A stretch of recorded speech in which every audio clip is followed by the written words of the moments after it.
Welcome to The Bitter Witness.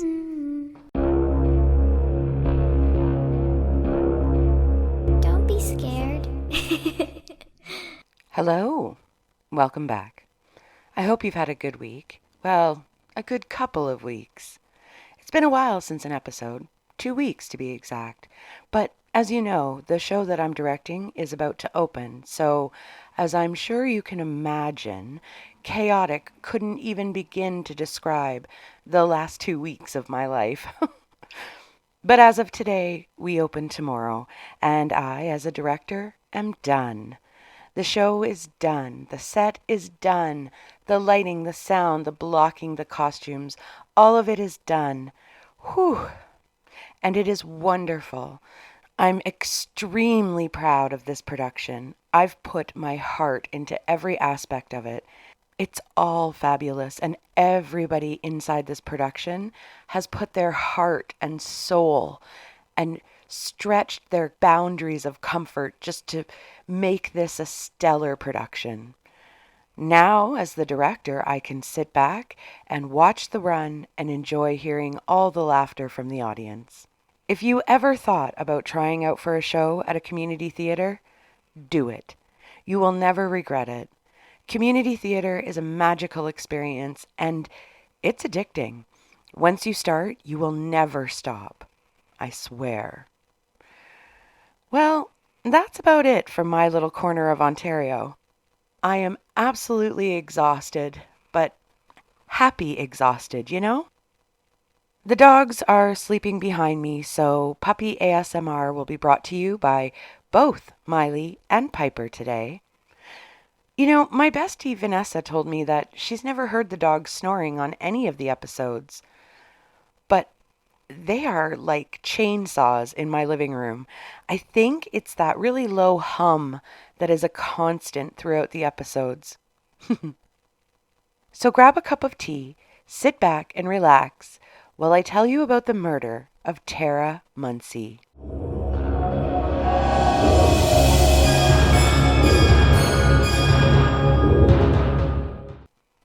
As always, I want to give the victims in the case top billing, Tara, and to all of Tara's family and friends.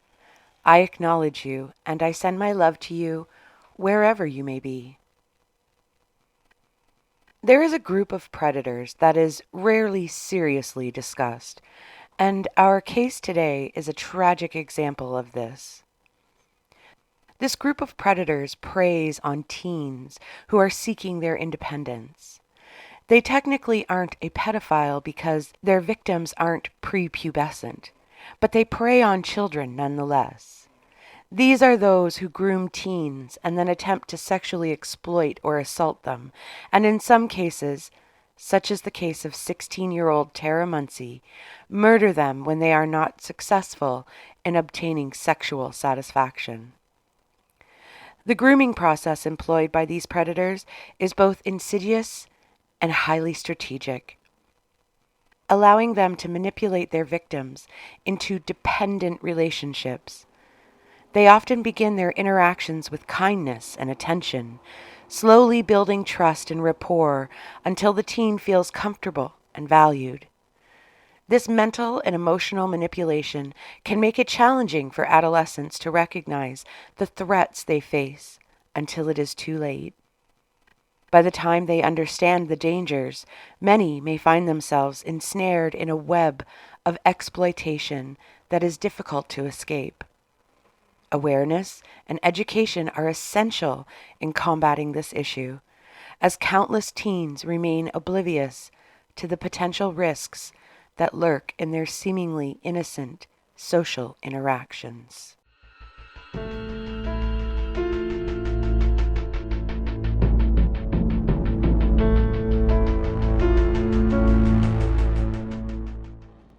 Tara Rose Munsey was 16 years old and in love with her 18-year-old boyfriend, Nick Zaropa.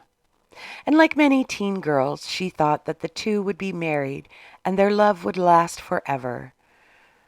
Also, like many teen romances, Tara and Nick's love was fierce and passionate. Tara's father, Bill Munsey, stated that Sometimes it was really great, and sometimes it was really furious, just like the car show, Fast and Furious. Nick graduated high school and joined the Navy.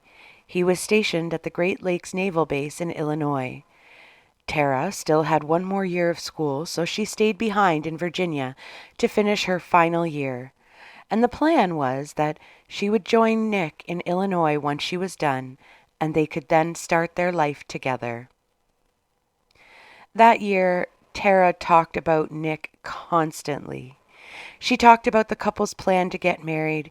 She was absolutely, completely in love with Nick.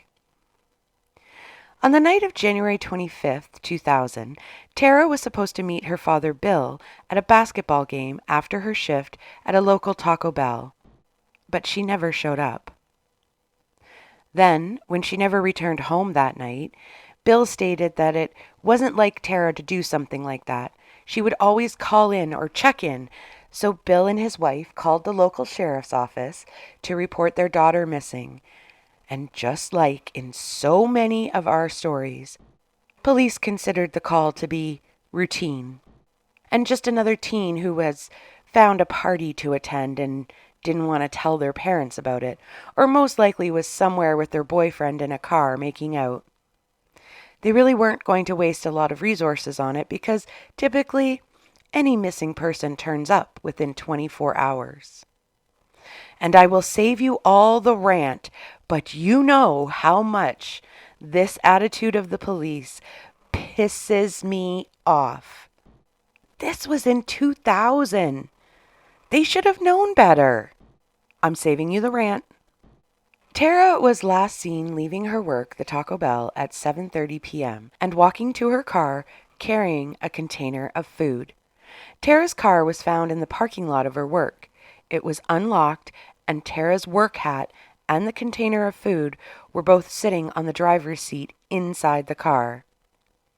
But Tara's purse and the keys to the car were gone. Police stated that it appeared that Tara had dropped her things in the car and left.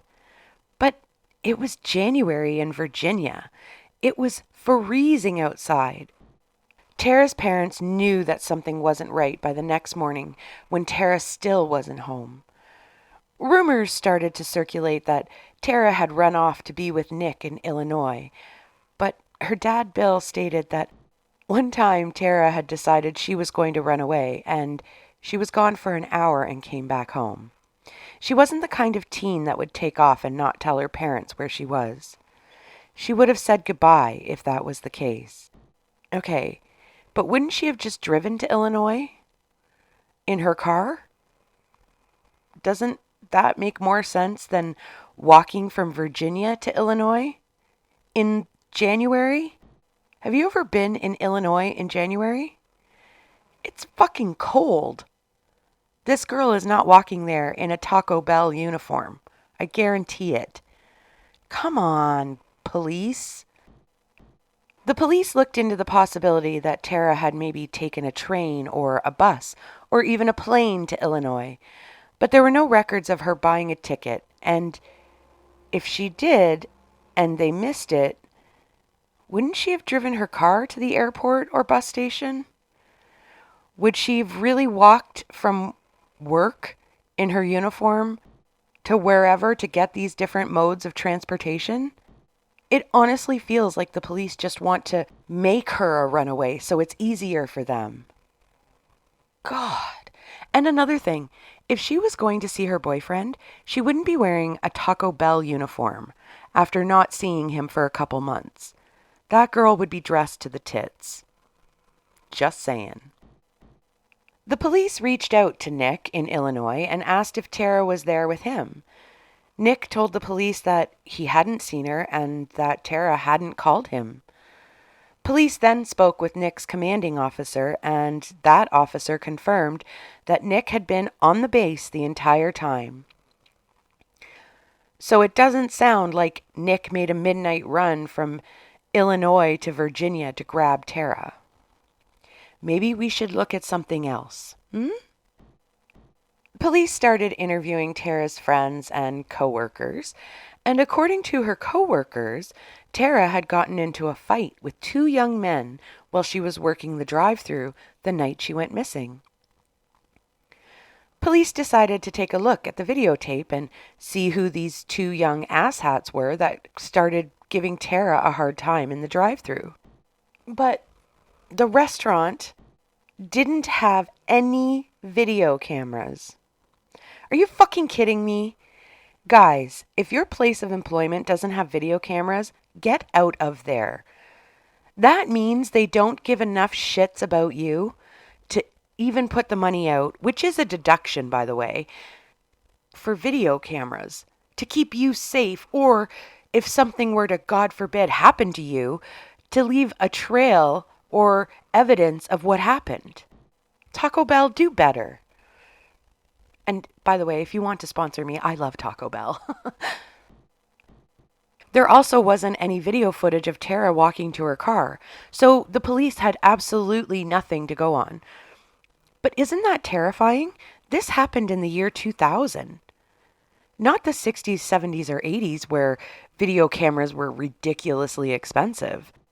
The other thing was, not only was there no video footage of these two shit rats in the drive-thru or Tara walking to her car, but no one thought to walk Tara to her car that night or watch her walk to her car and make sure she got in it. Guys, we gotta look out for each other. And it doesn't matter what time of day or night it is. No one should walk to their car alone, even in the daylight. Would it kill anyone to just walk out at the same time as someone else at the end of your shift? No, it won't. But I get it. Most people at the end of their shift just want to go home, and you don't think anything is going to happen at 7 p.m. or 7:30 walking out of a Taco Bell, right? Literally, the police had nothing. There was just nothing. No evidence, no video, no eyewitnesses. The only thing police knew for sure was that Tara was gone and she wasn't with Nick, and he had nothing to do with it. And Tara's parents knew she did not run away. A few days after Tara went missing, there was a huge search for her. Hundreds of people from her community came out to help look for her. It was freezing outside and snow was all over the ground. But that didn't stop people from coming out and looking for her. Tara's community just wanted her back. Tara's friends were interviewed on local TV, and one of her friends stated, "I just miss her so much. I just want her back." Another friend stated that she felt that someone had Tara because she just wouldn't run away like that without a word to anyone. According to Tara's friends, the last time they saw her was after school on the day that she disappeared. And according to her friends, they had hung out for a few minutes chatting, and then Tara went right to work at the restaurant. Other than that, her friends had no idea where she was. 17 days after Tara went missing, a hiker was out in the woods and came upon a body. The body was lying at the bottom of a 70-foot ravine inside a densely wooded area near an abandoned railroad track, just 7 miles from Tara's house. The body was naked from the waist up and had suffered gunshot wounds. There were several small blunt force trauma injuries on the body, but police said that those were sustained from being rolled down the 70-foot ravine after being killed. A driver's license in the back pocket of the pants on the body confirmed that it was Tara Munsey. Luckily, Tara's body was well preserved from the freezing temperatures at the time, and the investigators were hopeful that there would be some evidence preserved. However, the ravine where Tara was found was a dumping ground for people because of the remote location. People would dump their tires, they would dump their trash, their appliances. Police had to figure out what was evidence and what was trash. People are pigs. Don't these people listen to Nick and the Captain on True Crime Garage? Every week for like over 600 episodes, they have told you not to litter. Jeez. Don't litter, people. You could be messing up a crime scene. At the top of the ravine, police found a single .22 shell casing and Tara's keys. As well, they found a cigarette. And the weird thing about this cigarette was that the filter of the cigarette had been ripped off and the person had smoked the cigarette without the filter. Which, number one, is a very odd habit to have. And number two, ew! They would have such yellow teeth from doing that, on top of the yellowness that they would already have from their cigarettes. And they would also get little bits of tobacco and paper in their mouth while they smoked it. Gross. Police found what looked like a makeshift bundle, and it had been thrown off to the side away from Tara's body. And inside that bundle, police found Tara's work shirt. And on the shirt, there was a very distinctive shoe pattern. It looked like a running shoe. And from the placement of the shoe print on the shirt, it looked as though the killer had placed his or her foot on Tara's chest when they shot her. Tara's autopsy showed that she had been killed the day she went missing. She had been shot 4 times at close range. 1 bullet in her chest and 3 shots were in her face and head. This poor baby had been executed. Whoever did this shot her in the chest first and then held the gun up to her head and shot her 3 times in quick succession. Tara had blood under her fingernails, which meant that she had tried to fight her killer or killers. She fought with everything she had in her. Thankfully, she had not been raped, but scientists did find seminal fluid on her body in several places, which means that this killer is an absolute shit pig. Bullets were removed from Tara's body and ballistic evidence was collected for future comparison. If investigators were ever able to find a potential murder weapon, they would be able to compare the two. And here is where they got a small little break in the case. After the markings on the bullets were identified and placed into a database that the police have, it was determined that there were only 3 types of .22 caliber rifles that could have fired the shots that killed Tara. A Sears rifle, a Marlin rifle, or a Revelation rifle. I didn't know Sears made rifles. Did you? I only thought they made clothes and appliances. And actually, is Sears even around anymore? Anyway, police knew that one of those types of rifles killed Tara. So now they knew, sort of, what they were looking for. Another little piece of good luck that the police stumbled upon was that Marlin Rifles manufactured rifles for both Sears and Revelation, meaning the murder weapon was produced by Marlin Rifles. The shoe print that was on the front of Tara's work shirt, scientists were able to determine that that shoe print came from a Nike running shoe with a herringbone sole design. But unfortunately, they couldn't determine the size of the shoe. But even with all this information, police still had no direction to go in. There was no reason for Tara to have been murdered. Tara was a popular girl with lots of friends. She wasn't into anything bad or dangerous. Nick was safely at the naval base. So what happened?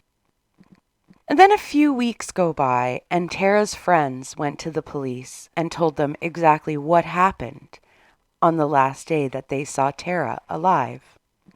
The friends told police that They actually hadn't gone to school that day. In fact, they had all been at the apartment of a guy named James Mode, and that they were there because of a 30-year-old friend of all the teens named Jeff Thomas. According to Tara's friends, Thomas had called Tara and invited her and her friends over to Mode's apartment that morning to smoke weed and hang out. So Tara and her friends decided to ditch school for the day, and they met Thomas and Mode at Mode's apartment.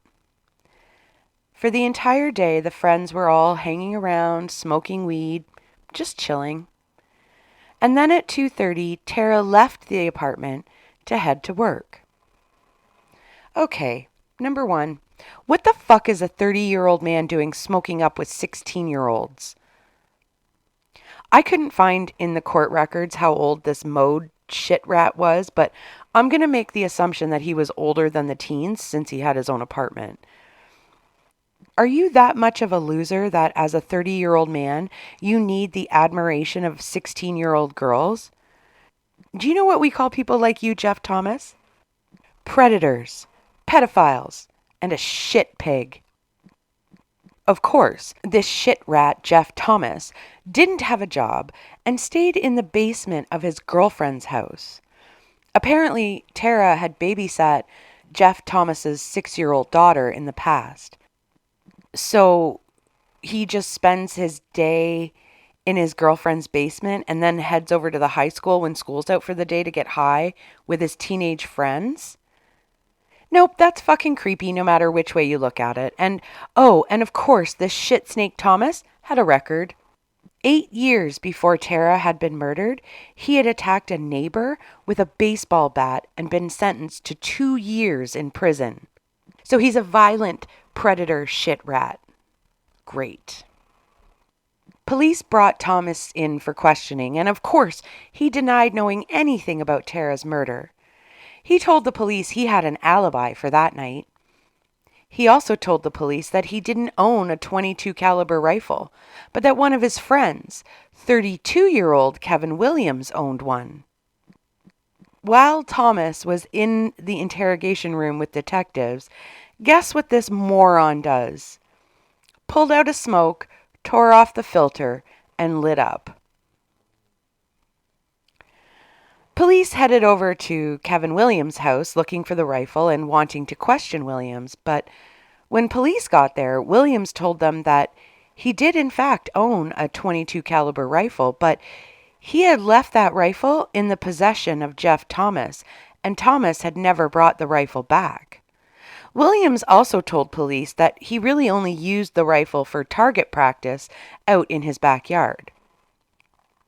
Police brought in their metal detectors and, just like a 70-year-old man on a beach, started looking for treasure in Williams' backyard.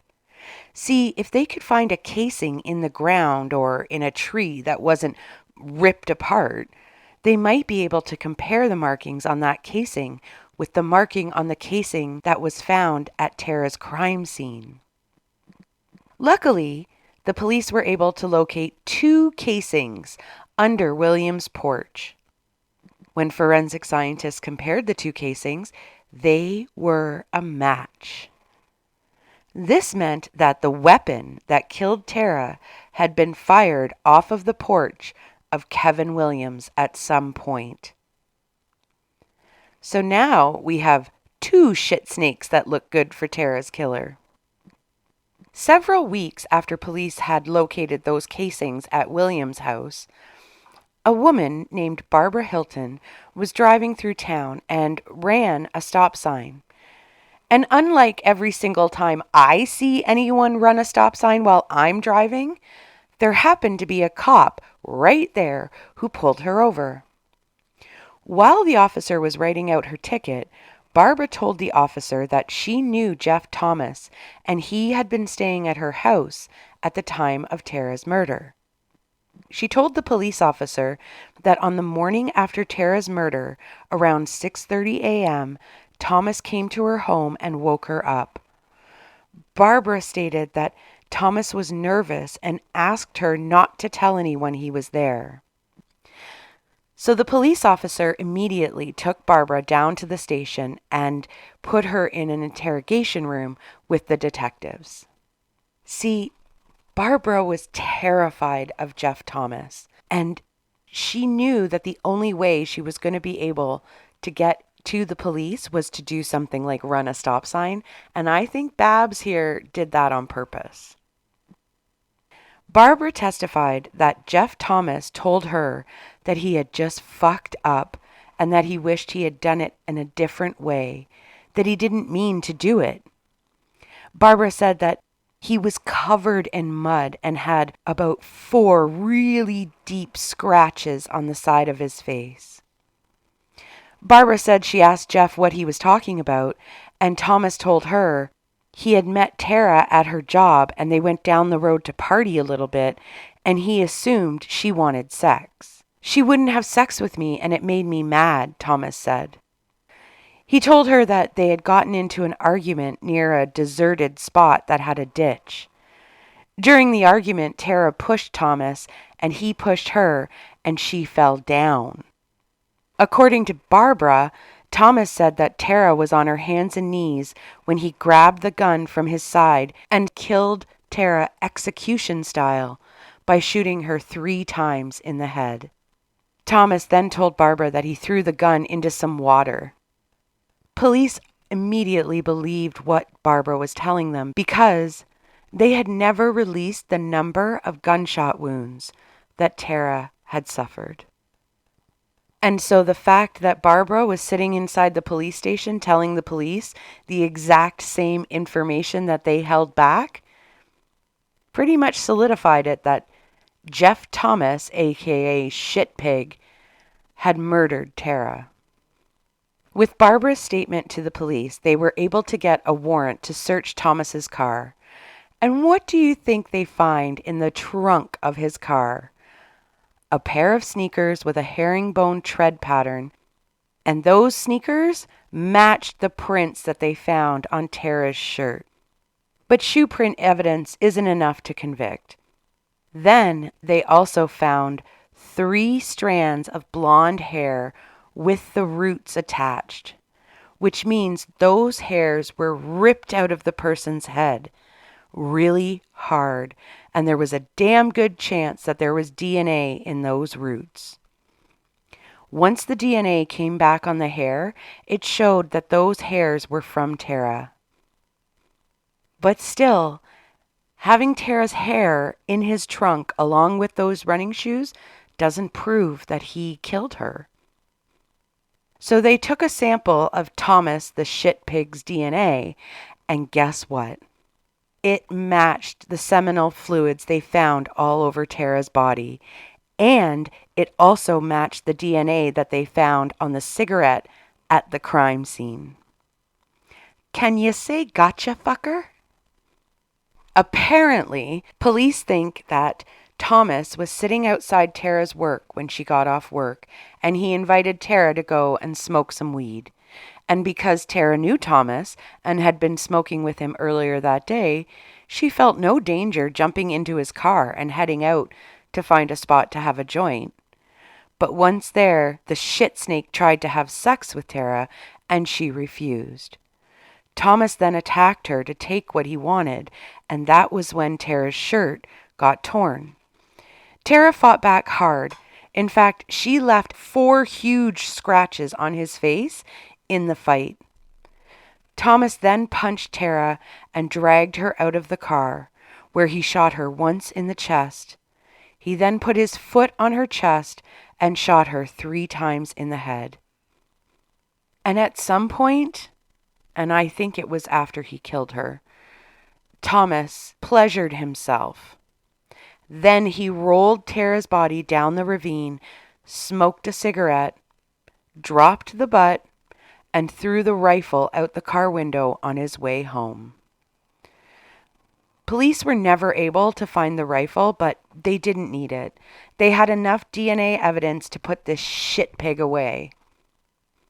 In March 2001, Jeff Thomas was found guilty and sentenced to death for the murder of Tara Munsey. But Tara's mother, Catherine, people call her Kitty, opposed the death penalty, and Kitty asked the court to commute Thomas's sentence to life. And because of that, in 2002, the Virginia Supreme Court commuted Thomas's death sentence to life in prison without parole. Today he is 55 years old and sits in a cell at the Pocahontas Correctional Facility, where I hope he rots from the inside out. And that is the case of the murder of Tara Munsey.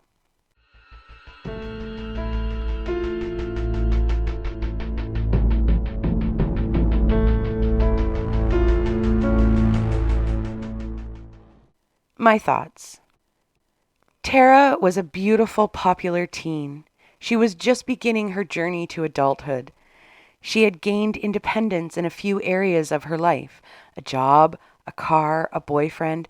She had made plans for her future, and this shit pig ripped that all away, not only from her, but from her family and friends as well. Tara wasn't doing anything that the rest of us haven't done, skipping school with friends and hanging out for the day. But even after a day of cutting class and smoking weed, she still went to work. Tara was a good kid, and she didn't deserve what happened to her. This 30-year-old shit pig was a fucking loser who couldn't make it in the adult world, and so he hid himself in the world of teens. He's a coward and a lowlife piece of garbage. I hope you're enjoying your cement cell, Thomas. I don't want anyone to think that I am victim blaming in this case by saying that the teens were vulnerable to predators. Honestly, I think many teens are vulnerable to predators, and it's not the teens' faults. These shit pigs are the adults, and they should know better than to prey on teens. But many of this type of predator are fucking losers who can't make it in the real world and can't be successful with people their own age. And why do you suppose that is? Because mentally, they have never grown past their teen years. They don't want to be adults and have responsibilities like the rest of us. As the responsible adults, it's up to us to warn our teens about this type of predator. I don't have a problem with kids skipping school once in a while, maybe having a joint, maybe having a drink. But if you're getting that joint or that drink from a 30-year-old guy who then wants to party with you, there's something wrong with that guy and you need to get away from him. I also have to give props to Tara's mother, Kitty, for standing up for her beliefs about the death penalty. I don't know that I would have had the balls to keep my convictions in check like that if it was my baby girl. Even if I didn't believe in the death penalty, I think I would still go all Exodus on his ass, an eye for an eye. I just don't think I am strong enough to say, don't kill him. I would want to see him suffer. That's just me. I think Kitty has balls of steel. Go Kitty. The societal stigmas surrounding discussions with teens regarding predatory behavior often prevent open conversations about these dangers. Teens may feel ashamed or embarrassed to seek help, or fear they won't be believed or understood, or afraid of getting in trouble. But this silence from the teens only perpetuates their vulnerabilities, allowing more predators to continue their harmful tactics unchecked, just like Thomas did. As parents, educators, and communities, it's vital to foster an environment where young people feel safe discussing their experiences and concerns, and equipping them with the knowledge they need to recognize the signs of grooming and the importance of setting healthy boundaries. Only through a collective effort can we hope to shield teens from the dangers that lurk within their pursuit of independence, ensuring that their journey into adulthood is positive empowering and successful. Sadly, Tara's mother, Kitty, passed away in 2006 after a battle with breast cancer. Tara's father, Bill, and Tara's brother still struggle to get through each day while feeling the loss of this beautiful girl who had so much potential. Her father, Bill, while fighting back tears, stated in an episode of Forensic Files that Tara was quite a good girl, one of a kind, and it's just too bad she never got to live for all of us to find out her full potential.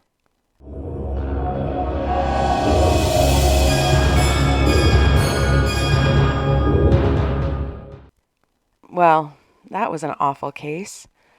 It made me think back to my teen years and when we were skipping school and who we would get to get our booze for us when my dad wouldn't get it for us. My dad was pretty cool. He used to get us our booze, but the one rule was that we all had to stay at the house and drink. And we were fine with that because we just wanted to drink. But I remember a few of these shit pigs in my hometown that were 27, 28, getting really close to 30, if not in their 30s, and they loved hanging out with the teens. And I just think, I wonder what happened to them. No one ever spoke to us about things like this when I was younger. I guess if a lesson is to come from Tara's case, it would be try to keep the communication open with your teens for as long as you possibly can.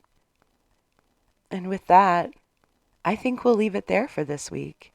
Stay safe, get your pap test done, and enjoy your day today. This has been a Bitter Witness production.